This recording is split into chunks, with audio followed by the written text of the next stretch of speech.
के फैसले पर एमआईएम लीडर असदुद्दीन ओवैसी ने सख्त रद्द-ए-अमल जाहिर किया। इनका कहना है कि अदालत का फैसला बुनियादी हुकूक की खिलाफवर्जी है, जिसके मनफी असरात मुस्लिम खवातीन पर मुरतब होंगे। आयरिश सरकार ने जब हिजाब और टर्बन को अलाउ किया अपनी पुलिस में, तो उसमें वेलकम किया। आज आप क्यों उसको खिलाफ कर रहे हैं?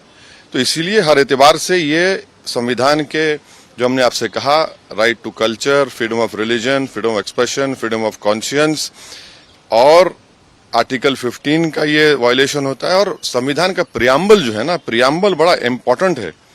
प्रियम्बल क्या कहता है कि liberty of thought, expression, belief, faith and worship. तो ये सब चीजें इसलिए उम्मीद करते हैं कि सुप्रीम कोर्ट में इसको अपील किया जाए। हमारे एक एमआईएम पार्टी के नेता हैं जो कर्नाटका के, उन्होंने भी पिटिशनर हैं। हमारी उनसे बात होगी, हम उनसे भी कहेंगे सुप्रीम कोर्ट में अपील करें। और इसका एक और जो नेगेटिव इम्पैक्ट होगा, आप देखेंगे कि मुस्लिम महिलाओं पर टारगेटिंग होगी उनकी जगह जगह पर। अरे भाई, अगर कोई स्कूल को जाकर पहन रहा है, क्या उसमें बुराई है? इंग्लैंड में क्रिश्चियन स्कूल्स में, इंग्लैंड में उनके स्कूल में अलाउड है कि आप वही ड्रेस यूनिफॉर्म पहने और वही ड्रेस का कलर का हिजाब भी पहने।